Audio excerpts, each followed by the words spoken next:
Diletos amigos, saudações a todos. Bem-vindos ao Semcast. Hoje temos como tema a neurociência do esquecimento. Para isso, trazemos convidados especiais. Trazemos o Dr. Gabriel Sacaia, neurocirurgião da SEM. Contamos também com a presença do Dr. Gustavo Badino, neurocirurgião da SEM. E também com a doutora Isabela, psicóloga da SEM.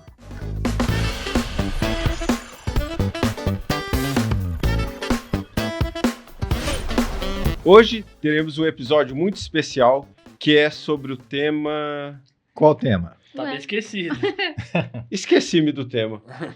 Brincadeiras à parte, e vamos falar sobre esquecimento, quadros demenciais. Bom, pergunto aqui, e principalmente a doutora Isabela, o que é considerado um esquecimento, digamos assim, normal, né? Talvez casual, e um esquecimento patológico, ou doenças que possam levar a quadro de esquecimento? Tá. Antes, eu até queria perguntar que isso é algo que eu acho que as pessoas têm muito medo, né? Na idade do envelhecimento, do tal do esquecimento, né? Quando a gente se apresenta, né, explica o que faz a neuropsicologia, todo mundo tem essa resposta. Nossa, eu já tô ruim já. Porque todo mundo esquece coisas em algum pontuais, nível. Né? Sim. Isso vai variar de acordo com uma série de fatos, né, e de questões, podendo ser, às vezes, assim, né, numa fase mais estressante da sua vida, por exemplo, você pode ficar uma pessoa mais esquecida. Num dia que você não dormiu muito bem, você vai ficar uma pessoa um pouco mais esquecida. Com o passar da idade, né, conforme a gente vai envelhecendo, a gente também vai se tornando pessoas mais esquecidas.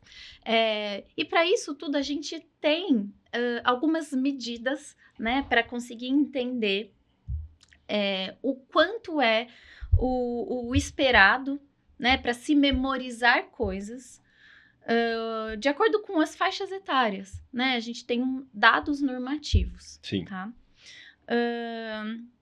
Eu preciso explicar também que memória não é uma coisa só. Sim, né? Mas isso é importantíssimo. Acho que não só para a gente, como para a nossa audiência, né? Sim. E também que a gente estava falando, né, que esquecer é natural e até saudável, né? Se a gente não esquecesse nada, seria um problema. Sim, o nosso cérebro não daria conta, né? É até importante que a gente vá liberando espaço para as coisas, para o que realmente precisa ser armazenado, né? Mas o esquecimento, né? A memória, na verdade, ela tem diversas fases. Antes mesmo até de eu falar dos tipos de memória, né? Primeiro, a gente precisa adquirir a informação, para daí a gente guardar ela, então a gente chama do armazenamento, para depois a gente saber a hora certa de usar aquele conteúdo que a gente armazenou, que é o que a gente chama de evocação, tá? Esses três tópicos, eles podem sofrer interferências também de uma série de coisas. Então, às vezes, o que muitas pessoas vão chamar de que está muito esquecido, na verdade, ele está desatento. Porque a desatenção não deixa ter não faz com que eu preste atenção numa coisa para aquela informação entrar, né? Então, por isso que às vezes é até difícil a gente explicar exatamente, né? Qual é a dificuldade de memória de cada pessoa, né? Mas isso pode ser, sim, estudado e quantificado, né? Quando alguém está com uma dúvida em relação a isso, ou está com algum problema, né? Mas aí só também respondendo, né? Quando que isso deixa de ser normal, né? A gente precisa pensar em quando isso começa a afetar as diversas áreas da vida, né? Então, de repente, começa a ter um mau desempenho no trabalho, ou, sei lá, eu esqueço das pessoas, e aí isso vai acarretar em problemas de relações. Sim, né? Na prática, né? Um é o jovem, que é cheio de tarefa, que a queixa dele é isso. Tô me esquecendo. Esqueci um ovo, queimei um ovo. E o outro, realmente, eu acho que tende a doenças mais... A patologia, a doenças, né? Que é aquele senhor de idade dos seus 80 anos que realmente nem lembra de família, né? Não lembra de ninguém. Sim. Aí, mas igual você falou, né? Quando isso que ele tende a deixar de ser natural, quando ele começa a afetar, né? Quando começa a afetar. Mas e desse jovem, por exemplo? Se você puder explicar um pouquinho da memória, né? desse estresse do que leva ele a perder essa memória, né? Uhum. Quando a gente está falando, né, de uma pessoa muito jovem, não é o esperado, Sim. né, que se tenha muitos esquecimentos. Lembrando, a gente fala, né, de ter uma memória normal, não significa que de vez em quando não vai esquecer uma coisa ou outra, tá? Mas quando a coisa começa a afetar demais, né, o trabalho, sei lá, a escola, né, a gente precisa começar a pensar em fatores muito provavelmente que estão ultrapassando, e aliás, ultrapassando não, a palavra é interferindo, que estão interferindo no processo de memorização.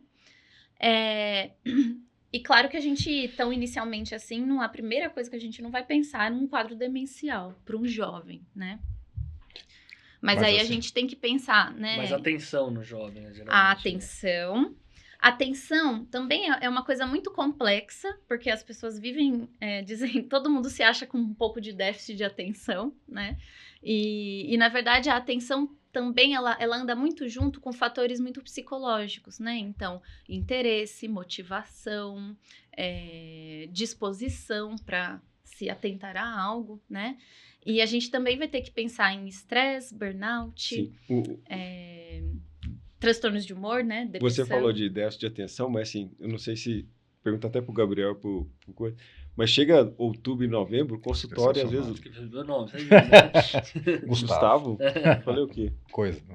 E o Gustavo, que chega outubro e novembro, vem muita criança, né? Para ser avaliado para fazer esse diagnóstico diferencial. Né? Por causa do desempenho escolar. O que eu vejo muito na prática é aquela senhora não, aquela mulher, já no fase do climatério, na menopausa, logo nesse período, elas começam a alterar a memória também. Isso implica que elas ficam nervosas, achando que será que é o Alzheimer que minha avó teve, e eu tô desenvolvendo precoce com 50 e poucos anos. E ela falou, não, calma. É normal, apesar de não ser... Não é agradável, mas é esperado, né? Acho que quando a gente usa a palavra normal, eles ficam muito assim, né? Então eu gosto de dizer que isso é esperado isso é normal, pra essa fase. Não, é esperado porque o hormônio tá... Bom, nós vamos falar sobre o sintoma, mas só vamos deixar claro que a gente não tá falando sobre dano estrutural, né? Só pra gente combinar. Sim. Uma pessoa que teve um trauma e perdeu uma parte do cérebro, né? Sim, e nem toda causa é diretamente uma causa neurológica, né? Então, por exemplo, assim, depressão, né?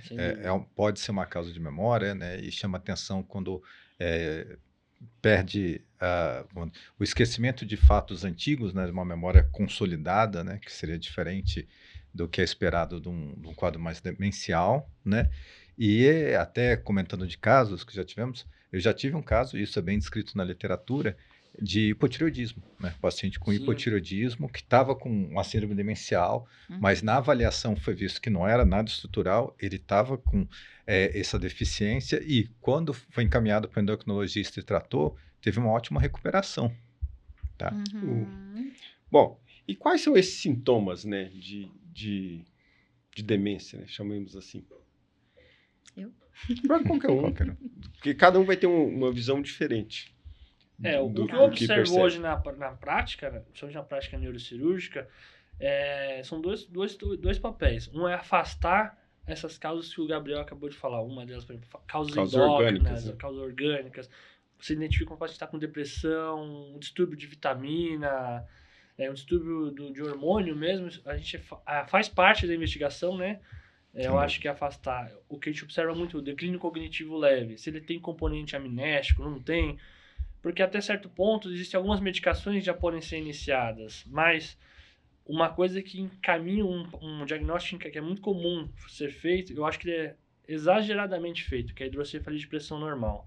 Existem critérios restritos para fazer, e dentre eles está a alteração cognitiva, que a gente fala, isso não é normal, mas vai melhorar? Quanto que vai melhorar? Alguns pacientes melhoram, mas não é às vezes a melhora que a família, a expectativa que a família tem, né?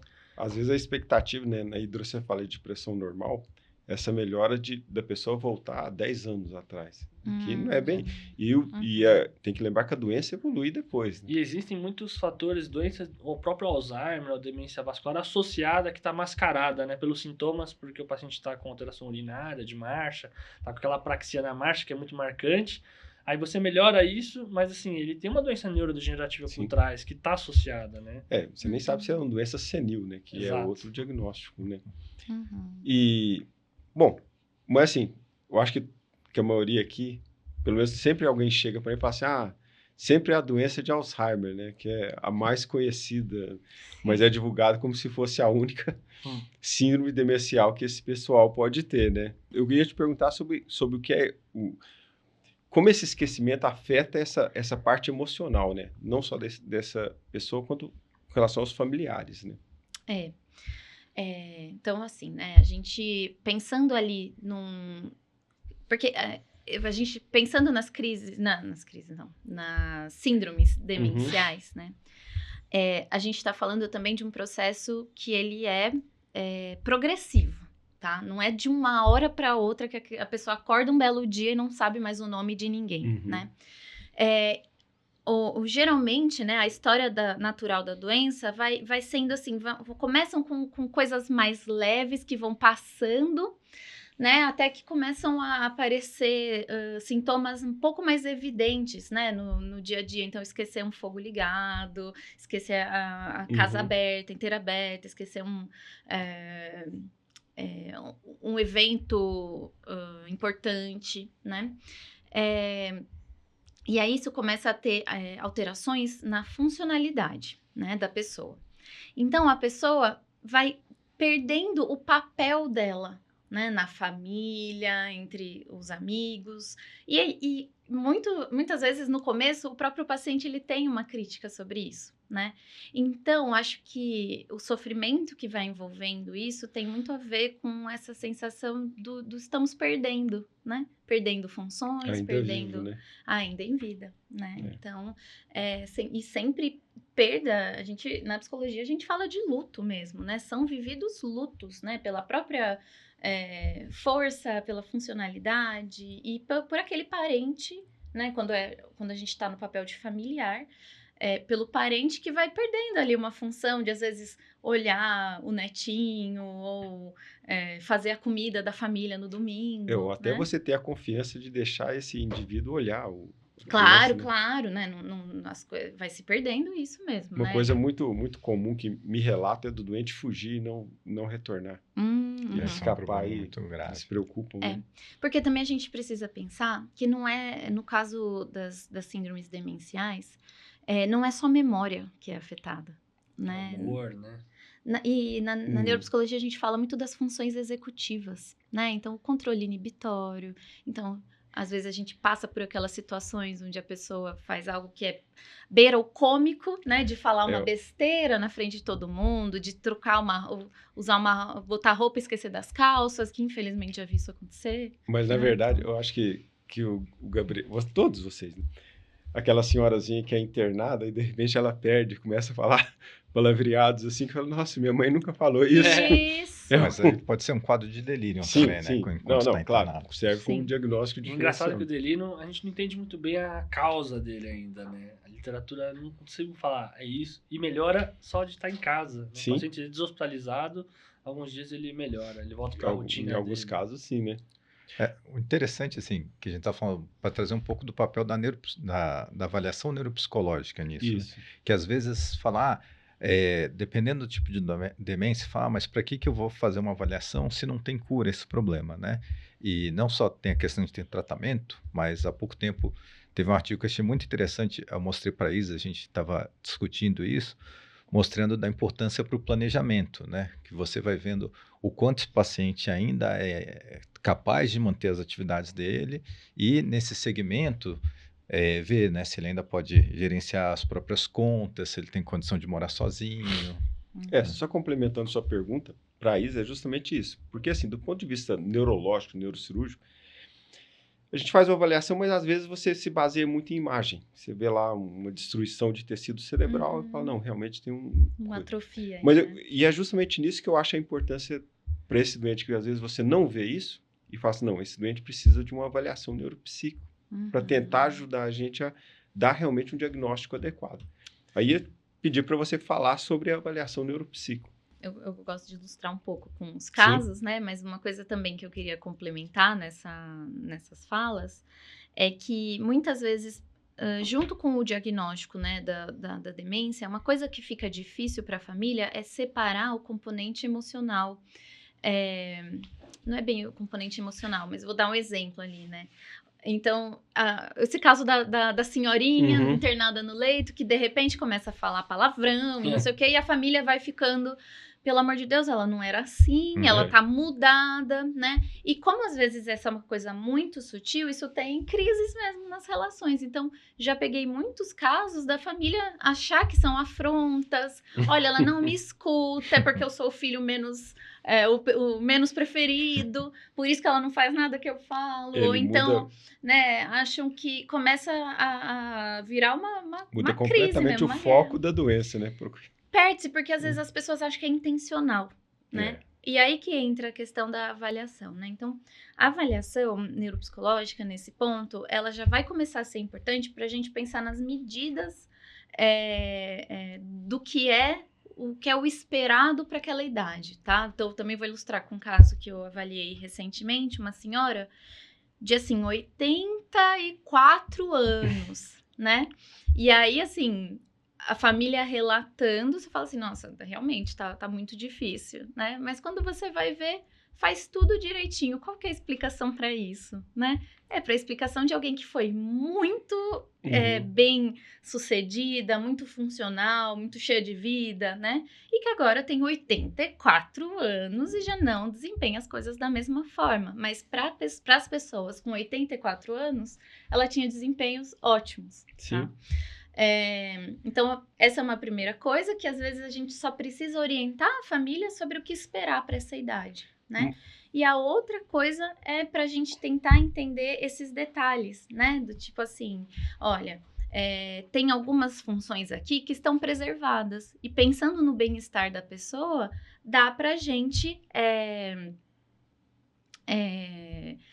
às vezes assim, incentivar a manutenção de algumas funcionalidades. Então, assim, às vezes ela pode ainda ser a pessoa que molha todas as plantinhas da casa todos os dias. Essa é a função dela.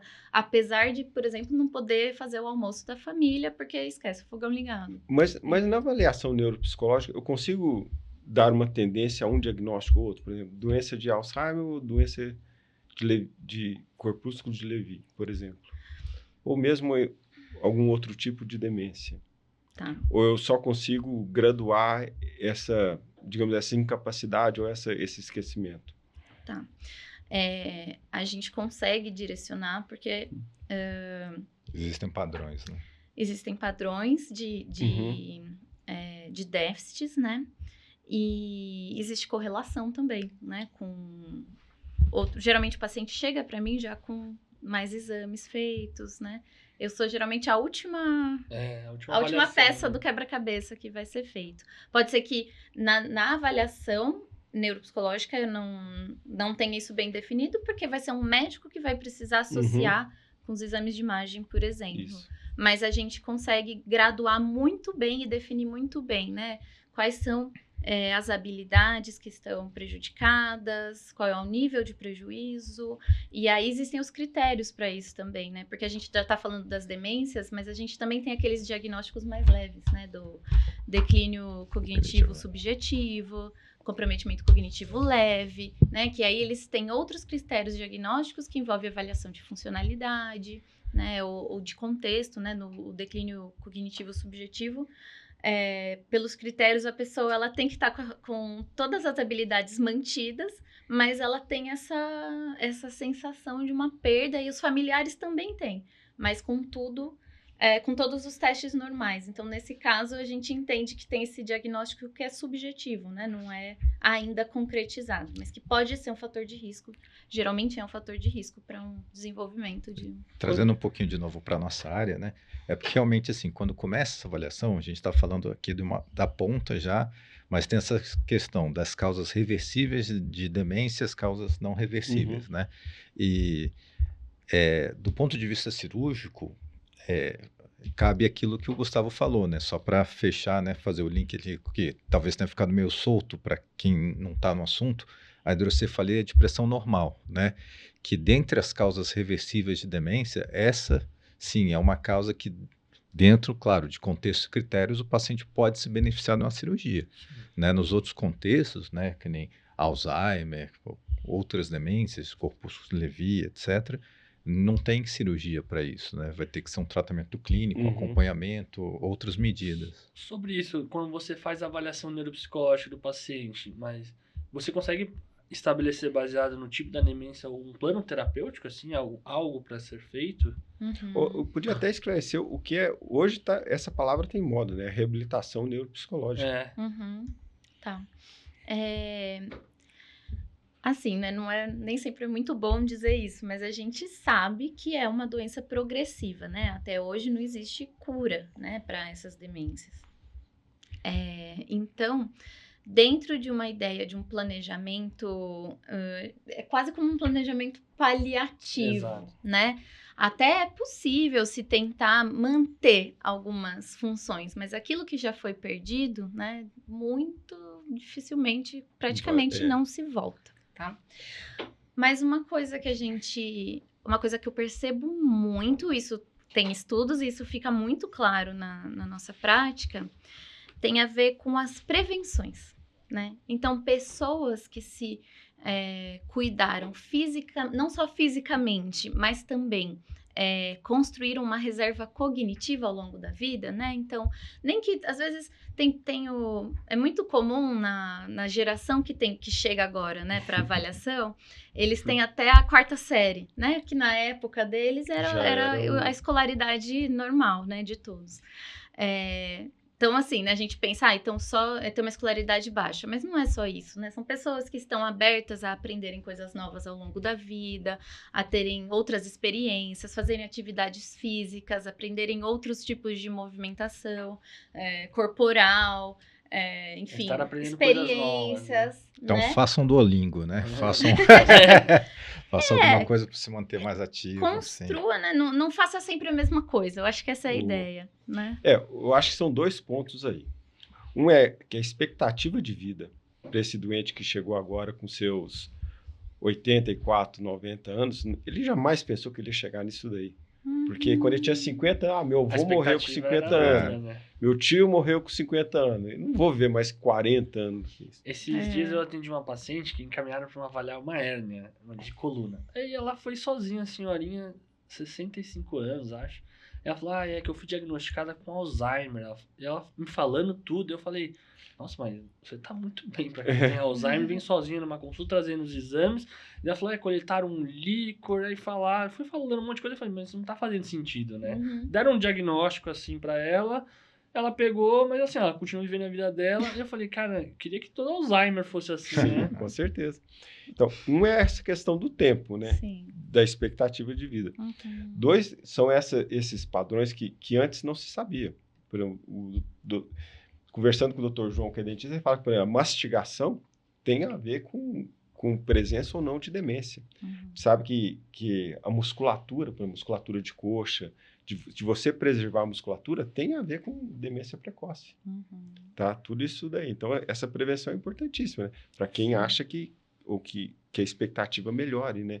Para os seus 85, 90 anos de idade. Por isso que essa questão de manter funcionalidade, o que ela consegue fazer, que falou, regar plantinha, né? Porque regar plantinha não vai ser só a questão né, de ir lá, né? Vai precisar abaixar, levantar, pegar, planejar, tudo isso dá um estímulo. Assim. E assim, sem querer dar uma bronca nos médicos, mas às vezes também o que acontece, né? Falta um diagnóstico mais precoce. Né? Existem alguns, e eles não são ruins, são muito bons, né? Alguns testes de rastreio, que são os testes multiprofissionais, qualquer profissional de saúde pode utilizar. Tipo um Mini-Mental, né? Tipo um Mini-Mental, um MoCA, né? Onde você faz ali um teste muito rapidinho e que às vezes dá ok, né? A pessoa ficou ali abaixo da nota de corte, então, aliás, acima da nota de corte, o médico vai dizer assim, não tem nada, se o paciente tem uma escolaridade alta, ele acaba passando, sendo que ele não tá bem, mas ele passa com uma nota boa, né? Se ele tem uma escolaridade alta, uma formação, ele passa mesmo não estando bem. Esses testes, eles só são muito sensíveis para quando o quadro já está instalado. Muito avançado. Muito avançado. Agora, o Mini-Mental para humanas é covarde, né? Porque tem que fazer o 100 menos 7, menos 7. Mas tem que desenhar, eles ganham no desenho. Tem cálculo, tem memória, tem teste de atenção. É bem abrangente do que ele se propõe, né? Então, eles são bons, né? Você prefere o Mocha em relação ao Minimentor como um rastreio, assim, pra gente fazer, pra ser feito na... Eu gosto mais do Mocha, eu acho ele um pouquinho mais sensível. Porque eu uso o Minimentor porque eu decorei ele já. De tanto que eu apliquei, eu já vou fazendo ali, já vou dando ponto. Mas eu acho... Eu gosto um pouquinho mais do Mocha porque também ele vai dividir entre as funções que você pode fazer. Você pode avaliar separadamente. Sim, e você pode... e ele é mais sensível, ele ainda é um pouco mais sensível. Então, às vezes a pessoa com alta escolaridade, como ele tem ali alguns testes um pouquinho mais difícil, ele pode pegar.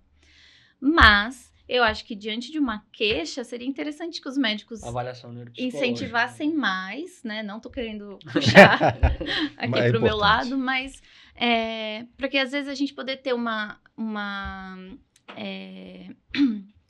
diagnóstico mais precoce de algum déficit, né? Às vezes realmente não chegou no ponto de uma demência, mas dá tempo de ainda tentar recuperar o tempo perdido. Sim, uma sobrevida, né? Sem dúvida. Isso aí acho que nem é até um aviso que a gente deixa aqui para todos. Né? Mas a avaliação neuropsicológica é muito boa, porque até para pré-operatório de neurocirurgia, acho que devia ser uma condição que a gente tem que avaliar, né? Faz o pré e pós, e ver se tem diferença. Então, depende, acho que do que exatamente você está precisando para os tumores. Uma formação arteriovenosa, acho que... Sim, isso já é bem indicado, né, para alguns tipos de cirurgias. Né? Lembrando que você faz essa avaliação lá pela Clínica 100, tá? Deixar claro aí, quem precisar de uma avaliação mais detalhada, uma avaliação neuropsi. Sim, inclusive que não precisa ter um encaminhamento médico, né? Apesar de ser um exame, né? Ele funciona, a avaliação neuropsicológica, eu sempre explico isso para as pessoas.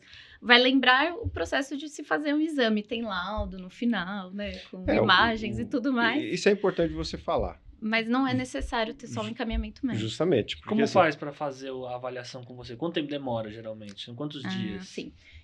As avaliações, elas não são coisas de uma sessão só, tá? Isso varia muito do que a gente precisa investigar e da disposição da pessoa. Às vezes tem pacientes que 1 hora é o máximo que a gente consegue ficar. Às vezes tem pacientes que falam... já cansou, né? Que cansa, né? E eu não posso deixar o cansaço interferir, né?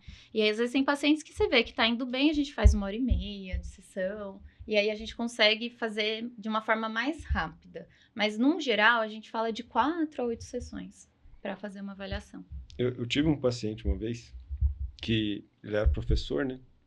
E assim, ele começou com um quadro demencial muito leve. Só que ele ainda estava no ápice, né? E o que piorou ele foi justamente que alguém percebeu e começou a espalhar boatos sobre essa pessoa. Aí veio pela doutora Vera, a doutora Vera me encaminhou, e a gente encaminhou para a reabilitação neuropsíquica.